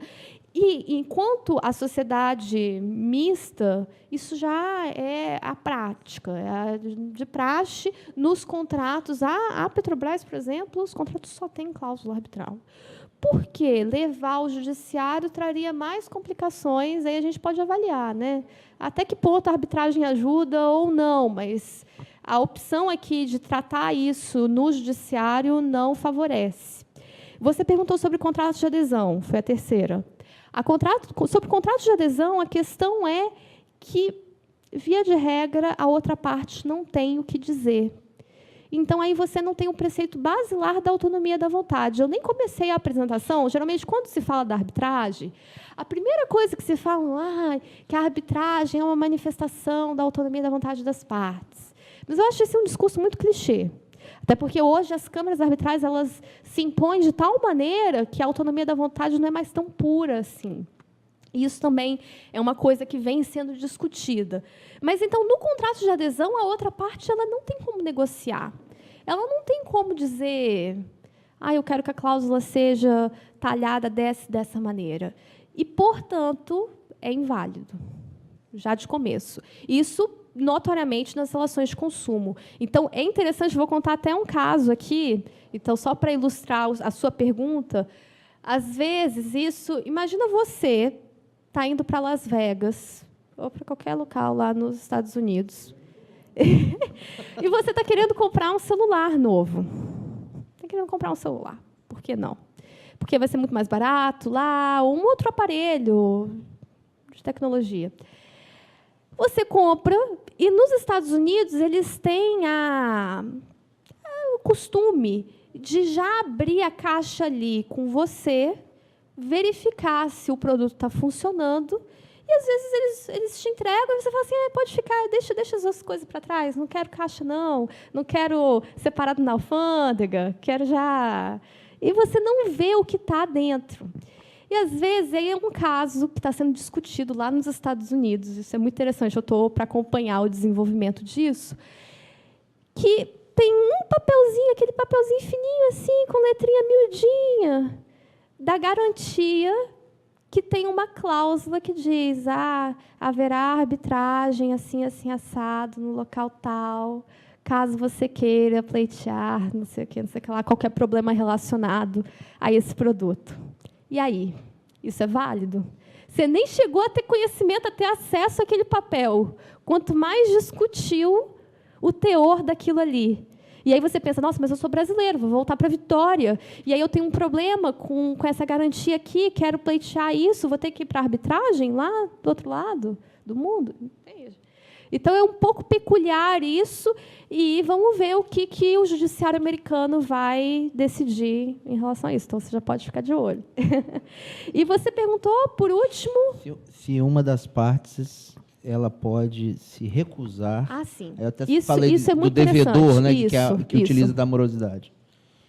Então, isso é recorrente, ainda mais na nossa esfera brasileira, às vezes que a gente tem esse costume um pouco reticente, assim... O que eu tenho a te dizer? Que, primeiro, já começou mal essa história, porque as partes, a princípio, elas deveriam ser comprometidas a fazer o procedimento de boa-fé. E a parte que não vai, de certa maneira, não é... E hoje, eu poderia até ter colocado numa dessas caixinhas aqui. Hoje, um dos novos focos de discussão é, existe revelia na arbitragem? Entende? A parte que não vai pode ser considerada revel? Então, ainda tem um debate muito grande sobre isso. O via de regra, a gente sabe que a parte vai ser prejudicada, se ela não pode, se ela não aparece ali para pleitear. Mas isso não significa, de acordo com os princípios do devido processo legal, isso não significa que a outra parte já tem tudo ganho. Não. Vai ser olhado de maneira negativa, mas se o pleito estiver a favor ainda daquela parte, vai continuar sendo... Então, o que é o dever do tribunal arbitral? É sempre notificar a parte, mesmo que ela não queira ir, ela precisa ser notificada. Tentar, a Câmara Arbitral ela tem que fazer de tudo para aquela parte ir, entende? E o que se discute aqui, quando eu falei de sanção pecuniária, não existiria, então, uma maneira... de mexer no bolso, que aí, mexendo no bolso, com certeza, a parte aparece. Entende? Mas por que eu falei que a história já começa mal? Porque o sedimento da arbitragem é a vontade das partes. Se uma parte já está muito contrária àquele procedimento, já significa que, quando houver o proferimento da sentença arbitral, muito provavelmente ela vai levar ao judiciário, ela vai descumprir, vai não sei o quê. Então já é um sinal negativo. É um sinal negativo, mas que eu vejo que a parte, mais cedo ou mais tarde, ela se conscientiza que ela precisa jogar as regras do jogo. E isso eu posso dizer até... Qual que seria a parte mais complicada quando a gente pensa assim? De todos os tipos de parte, às vezes é chamar um Estado à arbitragem. E isso a gente vê muito em arbitragem de investimento. Às vezes o Estado é extremamente reticente a discutir aquela questão ali, a tratar aquilo lá, mas ele entende que é pior se ele não participa, se as coisas vão, entendeu? Ele vai... Vamos considerar aqui bem na prática. Mesmo que o procedimento arbitral não vingue, ele perdeu essa relação comercial. E, muito provavelmente, ele vai ter uma má reputação com outros tipos de transações que possam, então, serviços que possam ser atribuídos para aquele vínculo. Então, ele começa a perceber que é melhor jogar aquilo ali, mesmo que ele não esteja tão interessado assim, e ele ter chances de ter o pleito dele reconhecido, do que ele simplesmente ignorar, entendeu? Então, essa é a minha resposta para você, mas está aí ainda um ponto muito sensível. Muito bem. Algum dos senhores ainda querem fazer alguma pergunta? Sim? Não? Agatha, você estava falando Sim. aí. A primeira pergunta teria que ser respondida por seguir a segunda, tá? A arbitragem, no contrato, a arbitragem, ela elege uma Câmara, não é isso? Ela pode eleger também um escritório? Ah, não, vamos lá. Tem que, Então, tem que ser Câmara? Não, vamos lá. A arbitragem, via de regra, ela não precisa nem eleger, ela pode ser ad hoc. Ela precisa eleger, na verdade, os árbitros, ou o árbitro. O árbitro, então, ele pode ser um advogado de um escritório. Tá, certo? então no contrato entre eu e você, eu quero o escritório tal. Não, mas não é assim que E vai você funcionar. Que eu falo empresa. Isso. Mas o escritório ele não vai ser capaz, ele não vai ter expertise. A princípio, não há no mercado jurídico um escritório que tenha expertise de lidar com o gerenciamento de um procedimento arbitral, porque esse tipo de escritório se chama câmara arbitral, entende? Então não tem como você falar. Você pode falar que você quer profissionais daquele escritório envolvidos no procedimento, mas muito dificilmente, não existe até a data atual, entendeu? A possibilidade de você escolher, eu quero aquele escritório para gerenciar as coisas. Tá, então, no caso, ele vai pegar uma lista, ele tem acesso a essa lista das pessoas. Sim. E eu quero esse. Isso. Tá certo. Ou você não necessariamente precisa dessa lista. Você vai chegar e falar, eu quero uma pessoa de confiança mesmo. Ok. Você falou outra coisa, a língua.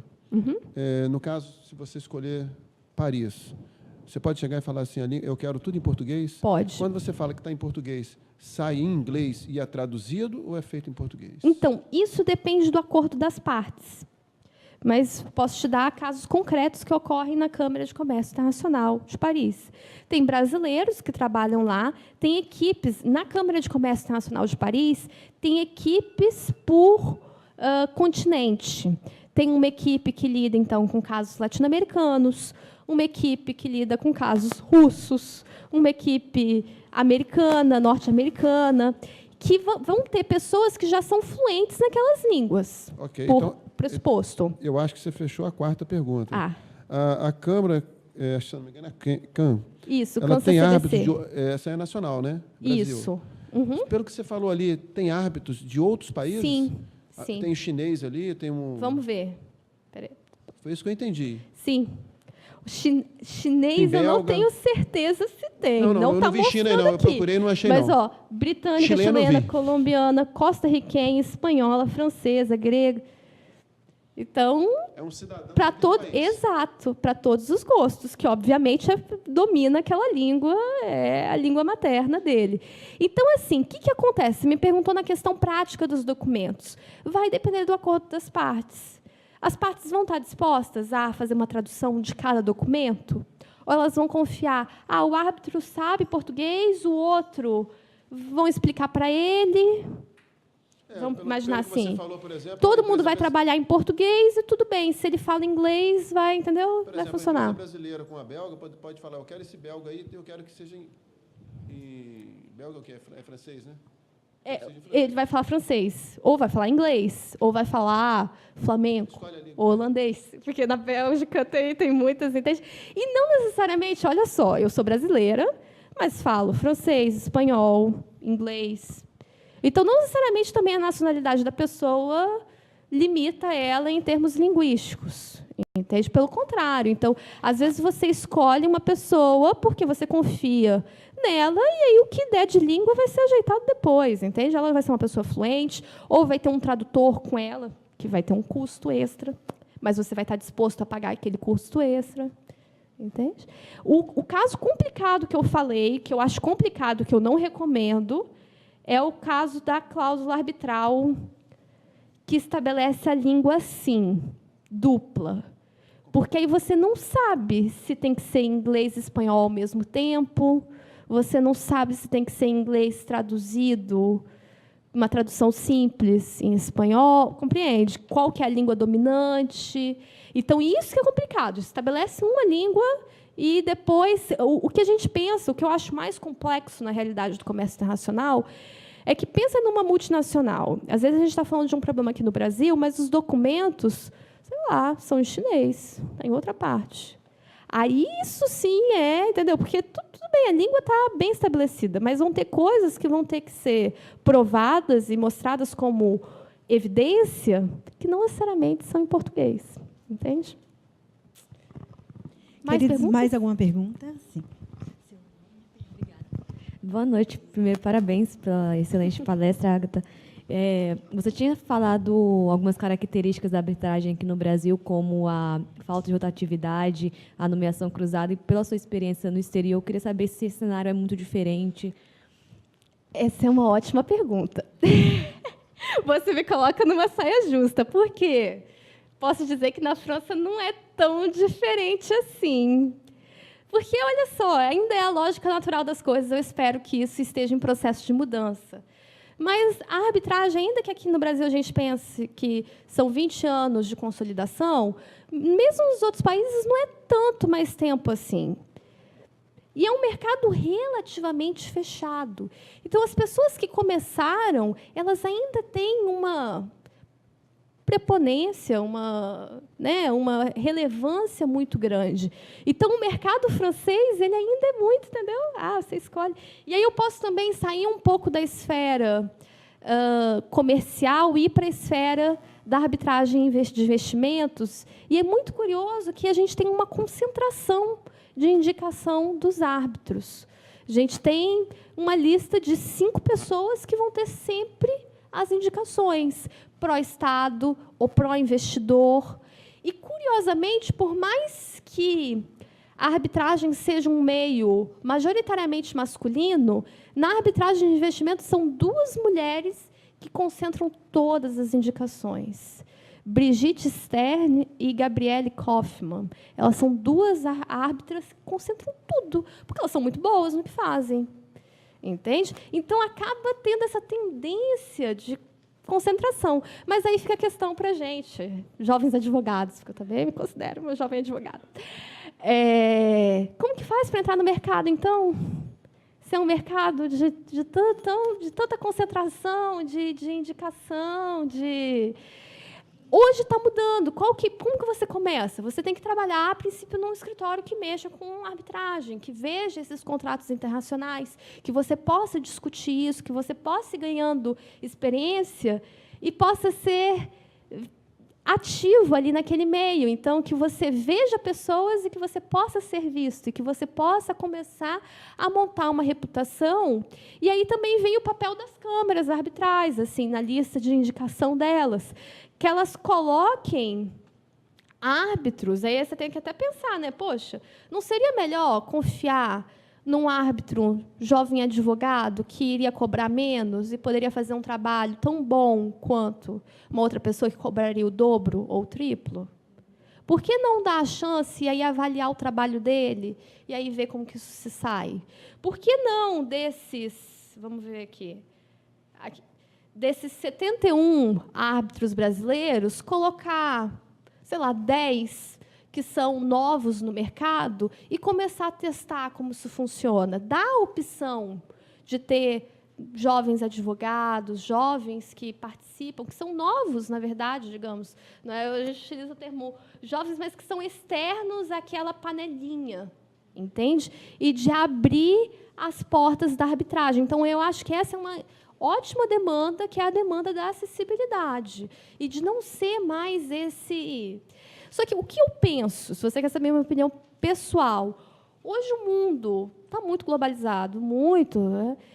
As causas arbitrais elas aumentaram em exponencial e tem, sim, chances de todo mundo se envolver numa medida muito maior do que há 3 décadas atrás, 2 décadas atrás. Porque há 2 décadas atrás era só quem conhecia ali o Instituto, quem já estava ali.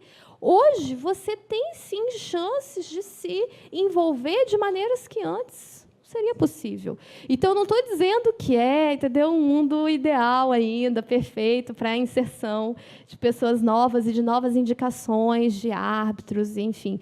Mas o que eu vejo na arbitragem internacional é que, tendo em vista a quantidade de demandas, a pluralidade de interesses e jurisdições, é muito mais fácil ou menos difícil de haver pessoas novas. Enquanto aqui no Brasil, como ainda está em consolidação e os casos não são exatamente na mesma proporção, ainda fica limitado a um número de pessoas. Mas aí vem a questão, sempre.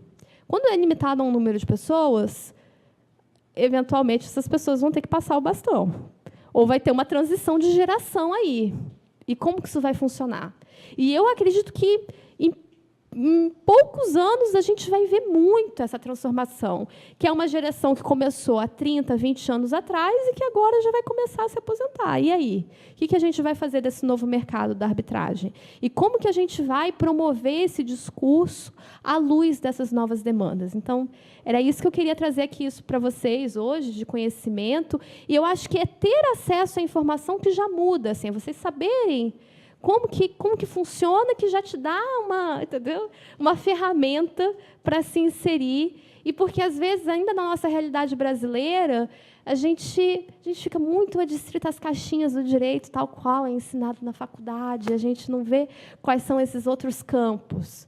Então, acho que só das próprias faculdades, a iniciativa aqui da ESA, de estar abrindo as portas para a gente falar de um tópico diferente, já muda a perspectiva. E ainda mais com o novo CPC, todo esse universo da mediação e da resolução de conflitos pela via extrajudicial. E ter acesso a como isso funciona já é o primeiro passo. Boa noite, Agatha. Meu nome é Fábio, eu estou entrando agora nesse meio de arbitragem, estou querendo...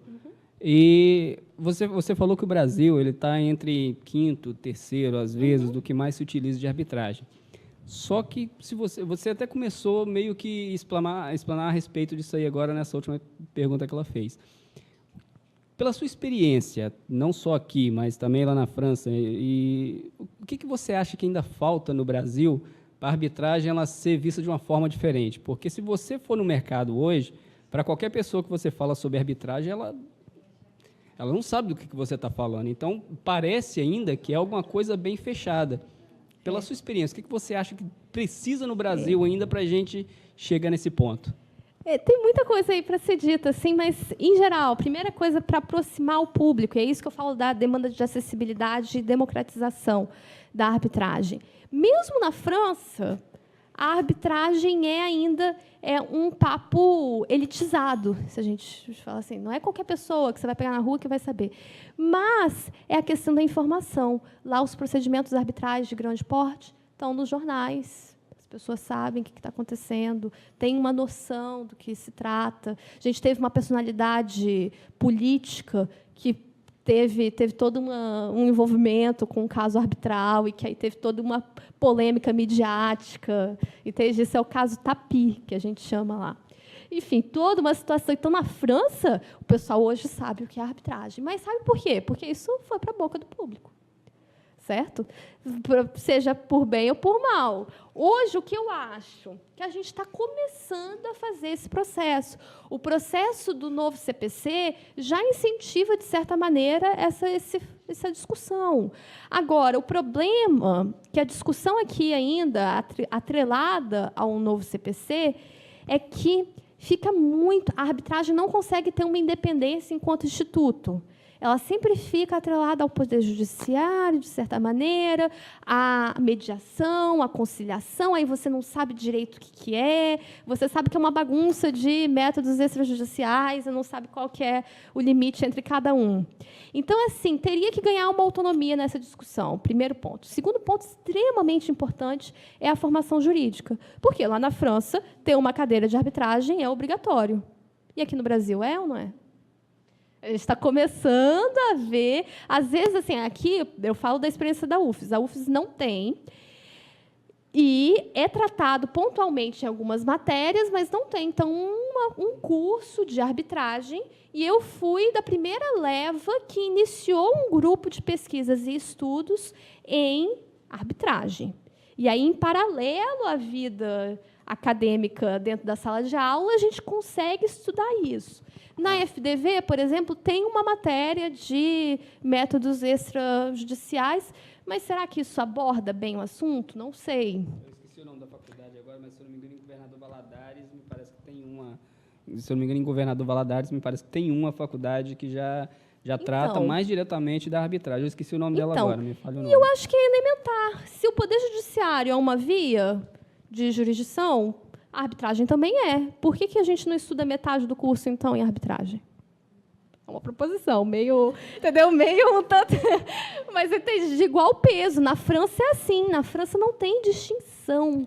Você crê, então, que em alguns momentos, até alguns advogados mais antigos, ou até alguns que não querem, como dizer assim, fazer um backup no seu conhecimento, você acha que até alguns eles têm aquela retração sobre a arbitragem, até muitas vezes eles até conversam com algumas pessoas, não, isso aí é um negócio que ainda não está assim no Brasil. A gente vê Mas você sabe que eu acho que isso é uma velha guarda. É uma velha guarda que está com medo de perder mercado. É a minha opinião, se você quer saber, entendeu? É uma velha guarda que ainda não sabe que pode ganhar esse mercado novo. A gente não precisa, os advogados não precisam ficar com medo. Já, meu Deus, está tirando a minha causa ali. Não, você está ganhando uma outra causa que pode ser muito mais lucrativa. E você tem que saber as regras do jogo. Então, assim, eu acho que, numa esfera um pouco mais geral, sobre, assim, um pouco mais psicológica sobre o brasileiro, foi aquele aspecto que eu falei, que a arbitragem aqui começou de uma maneira meio cinzenta. Pois é. Então, assim, de pessoas de má fé atuando e querendo explorar, e aí criou, entendeu, uma áurea meio negativa para o Instituto, mas isso já mudou, isso é passado, realmente passado. Teve uma grande averiguação do Ministério Público em cima disso e funcionou. E, na verdade, bem, ainda tem, eu acho que, esse processo de transição, de aceitar que as coisas estão mudando e que você precisa conciliar e compatibilizar essas jurisdições, que elas têm igual valor. E eu acredito que a gente está no caminho. Só que os profissionais como vocês aqui precisam se atualizar, precisam se inteirar melhor, então, de tudo que está acontecendo, ler sobre os casos, até formar uma opinião, falar, não, olha, acompanhei esse caso e acho que foi decidido de maneira inadequada. Tudo bem. Você pode formar, entendeu? Essa opinião. E é essa opinião que se forma, em geral, nos outros países. Assim, eles acompanham as arbitragens de investimento, as outras arbitragens em geral, e falam, não, mas não gostei de como o Estado foi envolvido aqui, de como que isso foi decidido. Tem uma questão, nossa, isso é super importante para vocês acompanharem. Um caso que se chama IUCOS, YUKOS, que é um caso que envolve a Rússia. E é um caso super complicado e que a opinião pública está toda ao redor desse caso, IUCOS, que vai ser decidido agora. É um caso de muitos anos, mais de décadas de discussão em arbitragem. Tá? Quando falam, arbitragem é um negócio rápido, não. Foram tantas coisas complicadas que levou uma década para a questão se resolver.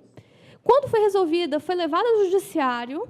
E isso ocorreu na Holanda, na Haia, inclusive. A arbitragem tomou lugar no Palácio da Paz, na PCA, que a gente chama Corte Permanente de Arbitragem. Isso foi contestado nos tribunais da Haia, que anulou a decisão, passou para a Corte, então, a segunda instância, a Corte de Apelação, que anulou também, e agora está indo para o Supremo, para verificar se aquela discussão toda de 10 anos é válida ou não. Aí está vendo como que isso engaja o público e até mesmo, entendeu, uma sociedade internacional que está com interesses ali envolvidos. A gente tem milhares de casos. Assim, o IUCOS é uma questão puramente política contratual comercial, assim, e da esfera de transição da Rússia na época de expropriação do Estado de determinadas empresas. Mas a gente tem questões muito sensíveis. A gente tem, por exemplo, o caso Chevron, que foi um desastre ambiental muito parecido com o que a gente viveu por aqui e está vivendo ainda, com a Samarco. Mas, então, o caso Chevron ocorreu no Equador, na Amazônia, na região amazônica, e, bem, ainda está em discussão em sede de arbitragem. E, por serem questões tão sensíveis, a gente tem que ficar de olho. Eu acho que o nosso dever, enquanto cidadão, até mesmo do mundo, de ficar sabendo dessas coisas. Então, Parabéns, professora Ágata, excelente palestra, excelente a contribuição dos senhores, mas o nosso tempo, infelizmente, já se findou, porque nós poderíamos ficar, né? As angústias são grandes, a inserção da arbitragem na nossa realidade também é uma situação que precisa, né, ser feita com lealdade, com responsabilidade. Tem também a arbitragem social, né? Que é uma nova onda que talvez seja um mercado bom para quem está começando, procurarem saber. E a arbitragem social, que é um ponto que talvez tenha uma maior abertura, né? No Brasil. Queridos, muito obrigada pela presença de vocês. Agradecemos novamente à OAB Espírito Santo, à ESA, à OAB TV, que esteve conosco e promoveu esse evento, ok? Boa noite para todos.